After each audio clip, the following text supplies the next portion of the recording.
নেশা কয় প্রকার ও কি কি? নেশা কি এক ধরনের? শুধু মদ, বিড়ি, পান, গুটখা, সিগারেট, গাঁজা, জুয়া খেলা এগুলোই কি শুধু নেশা? আর আমাদের মধ্যে কি অন্য কোনো প্রকার নেশা নাই? আছে। আমি খেলতে ভালোবাসি, এটা একটা নেশা। আমি মোবাইলে গেমস খেলতে ভালোবাসি, এটা একটা নেশা। আমি ঘুরতে পছন্দ করি, এটা একটা নেশা।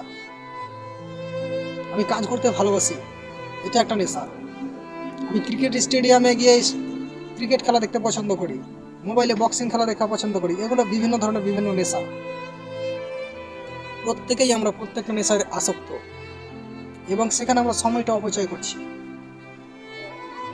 এই সময়টা আমরা যে অপচয় করে দিচ্ছি, এই সম্বন্ধে কি, এই সময় সম্পর্কে কি আমাদেরকে জিজ্ঞাসিত করা হবে? আচ্ছা, আমাদের এই সময় নিয়ে যদি একটা ফিল্ম বানানো যায়, তাহলে কি আমরা সেই ফিল্মটা বসে দেখতে পারবো? কখনো। আমার জীবন নিয়ে, আপনার জীবন নিয়ে একবার ইমাজিন করুন, একবার ভেবে দেখুন তো।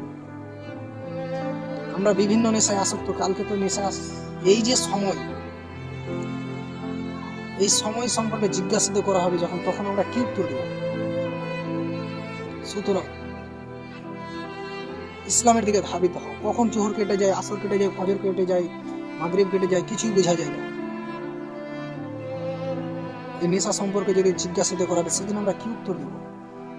আমরা যদি কেউ জ্ঞান চর্চায় ব্যস্ত থাকি, তখন বলে না না না না না, সে কথাটা ঘুরিয়ে দিল অন্য কিছু দিয়ে। যে সময়টুকু আমরা ফ্রি ফায়ার, পাবজি, বিভিন্ন রকম আরো ঘোরা হোক, কিংবা আরো বিভিন্ন ধরনের নেশা, সেসব জিনিসগুলো থেকে যদি আমরা ইসলামিক জ্ঞানটা চর্চা করি, তখন ভালো হয় না? অবশ্যই ভালো হয়। আজকে আপনি 5 ওয়াক্ত নামাজ পড়ছেন, আমি পড়ছি, বিড়ি খাচ্ছি, সিগারেট খাচ্ছি, মদ খাচ্ছি, গাঁজা খাচ্ছি, জুয়া খেলছি, পার্কে যাচ্ছি, সমস্ত রকম আমরা করতে ব্যস্ত। But this is not right. এটা ঠিক নয়। ইসলাম এত সস্তা জিনিস না। আপনার মন খুশি ইসলাম চলে না, ইসলাম তার নিজের রাস্তায় চলে। এই নেশাগুলো থেকে ফিরে আসো, এই নেশাগুলো থেকে অবশ্যই ফিরে আসো, ফিরে আসতেই হবে। আসসালামু আলাইকুম ওয়া রাহমাতুল্লাহি।